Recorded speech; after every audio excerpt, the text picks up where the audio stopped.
ಈ ನಡುವೆ ಮಧ್ಯಪ್ರಾಚ್ಯದ ಯುದ್ಧ ಭಾರತದ ಮೇಲೂ ಕೂಡ ಭಾರಿ ವ್ಯತಿರಿಕ್ತ ಪರಿಣಾಮಗಳನ್ನು ಬೀರ್ತಾ ಇದೆ. ವಿಶೇಷವಾಗಿ ಇರಾನ್ ಯುದ್ಧದಿಂದಾಗಿ ತನಗೂ ಅಪಾರ ನಷ್ಟವಾಗಿದ್ದು, ಯುದ್ಧದಿಂದಾಗಿ ನಾವಿಕರನ್ನ ಕಳ್ಕೊಂಡಂತಹ ಏಕೈಕ ದೇಶ ಭಾರತ ಅಂತ ಹೇಳಿ ವಿದೇಶಾಂಗ ಇಲಾಖೆ ಹೇಳಿದೆ.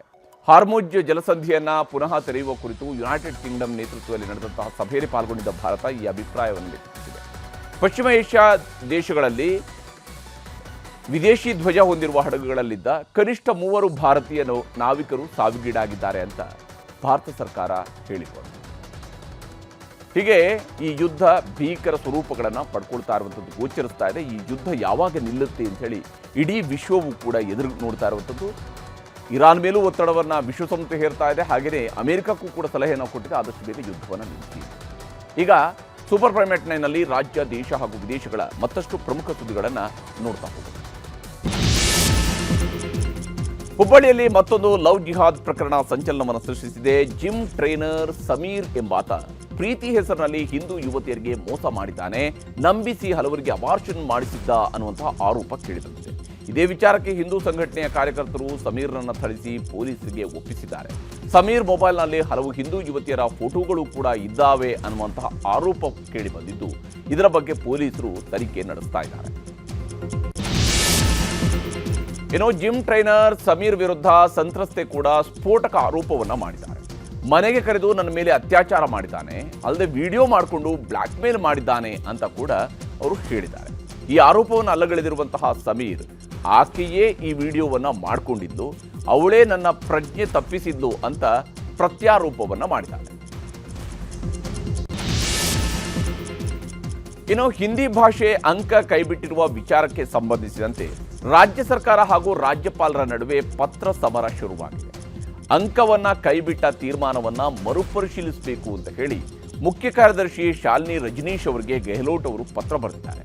ಈ ನಿರ್ಧಾರದಿಂದಾಗಿ ವಿದ್ಯಾರ್ಥಿಗಳಿಗೆ ಕಲಿಯುವ ಆಸಕ್ತಿ ಕಡಿಮೆ ಆಗಲಿದೆ.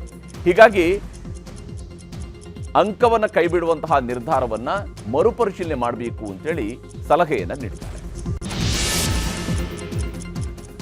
ನಿವೃತ್ತ ಲೋಕಾಯುಕ್ತ ನ್ಯಾಯಮೂರ್ತಿ ಸಂತೋಷ್ ಹೆಗ್ಡೆ ಕಾರ್ಯಕ್ರಮವೊಂದರಲ್ಲಿ ಏಕಾಏಕಿ ಕುಸಿದು ಬಿದ್ದಿದ್ದಾರೆ.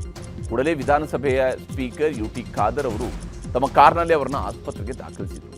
ಶುಗರ್ ಲೆವೆಲ್ ಕಡಿಮೆಯಾದಂತಹ ಕಾರಣಕ್ಕಾಗಿ ಅವರು ಅಸ್ವಸ್ಥರಾಗಿದ್ದು ವೈದ್ಯರು ಚಿಕಿತ್ಸೆ ನೀಡಿದ್ದಾರೆ. ಸದ್ಯ ಅವರನ್ನು ಆಸ್ಪತ್ರೆಯಿಂದ ಡಿಸ್ಚಾರ್ಜ್ ಮಾಡಿ ಮನೆಗೆ ಕಳುಹಿಸಲಾಗಿದೆ. ಬೆಂಗಳೂರಿಗೆ ಕೇಂದ್ರ ಗೃಹ ಸಚಿವ ಅಮಿತ್ ಶಾ ಎಂಟ್ರಿ ಕೊಡುತ್ತಿದ್ದಾರೆ. ನೆಲಮಂಗಲದ ಬಿಜಿಎಸ್ ಮೈದಾನದಲ್ಲಿ ನಡೆಯಲಿರುವ ಹಿಂದೂ ಧರ್ಮ ಆಚಾರ್ಯ ಸಭಾ ಕಾರ್ಯಕ್ರಮದಲ್ಲಿ ಪಾಲ್ಗೊಳ್ಳಲಿದ್ದಾರೆ. ಇದರ ಜೊತೆಗೆ ಬೈ ಎಲೆಕ್ಷನ್ ಪ್ರಚಾರದ ಬಗ್ಗೆಯೂ ಕೂಡ ಬಿಜೆಪಿ ನಾಯಕರಿಂದ ಅವರು ಮಾಹಿತಿಯನ್ನು ಪಡೆಯಲಿದ್ದಾರೆ. ಪಶ್ಚಿಮ ಬಂಗಾಳದ ಮಾಲ್ಡಾ ಜಿಲ್ಲೆಯಲ್ಲಿ ಮತದಾರರ ಪಟ್ಟಿ ಪರಿಷ್ಕರಣೆಯ ವೇಳೆ ನಡೆದ ಹಿಂಸಾಚಾರ ಮತ್ತು ನ್ಯಾಯಾಧೀಶರ ಮೇಲಿನ ದಾಳಿಯನ್ನು ಸುಪ್ರೀಂ ಕೋರ್ಟ್ ಖಂಡಿಸಿತು. ಸುಪ್ರೀಂ ಕೋರ್ಟ್ ಚಾಟಿ ಬೆನ್ನಲ್ಲೇ 18 ಜನರನ್ನ ಪೊಲೀಸರು ಬಂಧಿಸಿದ್ದಾರೆ. ಈ ಮಧ್ಯೆ ಸುಪ್ರೀಂ ಕೋರ್ಟ್ನ ಸೂಚನೆಯಂತೆ ಘಟನೆ ಸಂಬಂಧ ಎನ್ಐಎ ಮತ್ತು ಸಿಬಿಐ ತನಿಖೆ ಮುಂದುವರಿಸಿವೆ. ತಮಿಳುನಾಡಿನಲ್ಲಿ ಬಿಜೆಪಿಗೆ ಮರುಜೀವ ಕೊಟ್ಟು ಹೊಸ ಅಲೆ ಎಬ್ಬಿಸಿದ್ದಕ್ಕೆ ಅಣ್ಣಾಮಲೈಗೆ ಬಿಜೆಪಿಯ ಟಿಕೆಟ್ ಕೈತಪ್ಪಿದೆ. ತಮಿಳುನಾಡಿನಲ್ಲಿ 234 ಸ್ಥಾನಗಳ ಪೈಕಿ ಎಐಎಡಿಎಂಕೆ ಬಹುಪಾಲು ಸೀಟನ್ನು ಪಡೆದರೆ ಬಿಜೆಪಿಗೆ 27 ಸೀಟ್ಗಳನ್ನು ಮಾತ್ರ ಬಿಟ್ಟುಕೊಟ್ಟಿತ್ತು. ಈ 27 ಕ್ಷೇತ್ರಗಳಿಗೆ ಟಿಕೆಟ್ ಘೋಷಣೆ ಮಾಡಲಾಗಿದ್ದು ಅಣ್ಣಾಮಲೈಗೆ ಕೊಡಲಾಗಿದೆ. ಪುದುಚೇರಿ ಮತ ಸಮರದಲ್ಲಿ ಪ್ರಧಾನಮಂತ್ರಿ ನರೇಂದ್ರ ಮೋದಿ ಅವರು ಅಬ್ಬರದ ಪ್ರಚಾರ ಮಾಡಿದ್ದಾರೆ. ಬರೋಬ್ಬರಿ 2 ಕಿಲೋಮೀಟರ್ ರೋಡ್ ಶೋ ನಡೆಸಿ ಮತಯಾಚಿಸಿದ್ದಾರೆ. ದಾರಿಯುದ್ದಕ್ಕೂ ಮೋದಿ ಅವರಿಗೆ ಹೂವಿನ ಮಳೆಗೆಯ್ದು ಜಯಕಾರವನ್ನು ಹಾಕಿ ಕಾರ್ಯಕರ್ತರು ಸ್ವಾಗತ ಕೋರಿದ್ದಾರೆ.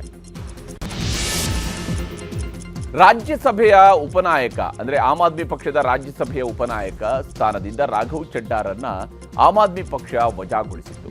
ಸಂಸತ್ನಲ್ಲಿ ಮಾತನಾಡದಂತೆ ನಿರ್ಬಂಧವನ್ನು ಕೂಡ ಹೇಳಿತ್ತು. ಆದರೆ ಇದೇ ವಿಚಾರವಾಗಿ ರಾಘವ್ ಚಡ್ಡಾ ಪ್ರತಿಕ್ರಿಯಿಸಿದ್ದಾರೆ. ನಾನು ಮೌನವಾಗಿದ್ದೇನೆ ಅಷ್ಟೇ, ಸೋತಿಲ್ಲ. ಈಗ ನಾನು ಮೌನವಾಗಿರಬಹುದು, ನನಗೆ ಪ್ರವಾಹದಂತೆ ಎದ್ದು ಬರಲು ಗೊತ್ತಿದೆ ಅಂತ ಆಮ್ ಆದ್ಮಿ ಪಕ್ಷಕ್ಕೆ ಖಡಕ್ ಸಂದೇಶವನ್ನು ರವಾನಿಸಿದ್ದಾರೆ. ರಾಜ್ಯಸಭೆಗೆ ಆಯ್ಕೆಯಾಗಿರುವ ಬಿಹಾರದ ಮುಖ್ಯಮಂತ್ರಿ ನಿತೀಶ್ ಕುಮಾರ್ ಶೀಘ್ರದಲ್ಲೇ ಮುಖ್ಯಮಂತ್ರಿ ಸ್ಥಾನಕ್ಕೆ ರಾಜೀನಾಮೆಯನ್ನು ನೀಡಲಿದ್ದಾರೆ.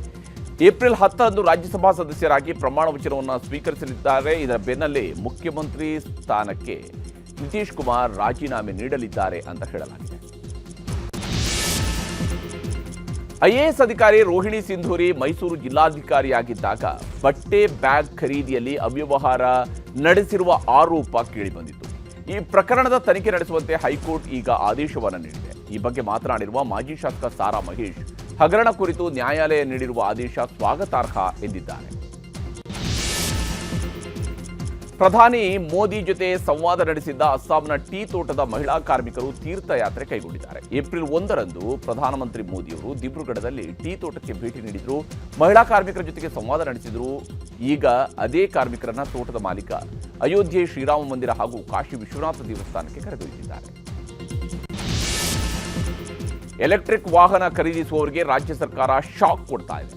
ಎಲೆಕ್ಟ್ರಿಕ್ ವಾಹನಗಳಿಗೆ ನೀಡಲಾಗ್ತಾ ಇದ್ದ ಸಂಪೂರ್ಣ ರಸ್ತೆ ತೆರಿಗೆ ವಿನಾಯಿತಿಯನ್ನ ಹಿಂಪಡೆದಿದೆ. ಇದು ರಾಜಕೀಯ ವಲಯದಲ್ಲಿ ತೀವ್ರ ಚರ್ಚೆಗೂ ಕೂಡ ಗ್ರಾಸವಾಗಿದ್ದು, ಕೇಂದ್ರ ಸಚಿವ ಪ್ರಹ್ಲಾದ್ ಜೋಶಿ ಇದನ್ನ ತೀವ್ರವಾಗಿ ವಿರೋಧಿಸಿದ್ದಾರೆ. ರಾಜ್ಯ ಸರ್ಕಾರ ಆರ್ಥಿಕ ದಿವಾಳಿಯಾಗಿದೆ ಅಂತ ಆಕ್ರೋಶವನ್ನ ಹೊರಹಾಕಿದ್ದಾರೆ. ಕೇಂದ್ರ ರಸ್ತೆ ಸಾರಿಗೆ ಮತ್ತು ಹೆದ್ದಾರಿ ಸಚಿವಾಲಯ ಕರ್ನಾಟಕದ ಎಲ್ಲಾ ವಾಹನಗಳಿಗೆ HSRP ಕಡ್ಡಾಯಗೊಳಿಸಿತ್ತು. ಆದರೆ HSRP ಅಳವಡಿಕೆಗೆ 1.41 ಕೋಟಿ ವಾಹನ ಸವಾರರು ನಿರಾಸಕ್ತಿ ತೋರಿದ್ದಾರೆ. ಹೀಗಾಗಿ ಈ ಯೋಜನೆ ವಿಫಲವಾಗಿದ್ದು HSRP ನಂಬರ್ ಪ್ಲೇಟ್ ಅಳವಡಿಕೆಯನ್ನ ಕೈಬಿಡಲಾಗಿದೆ.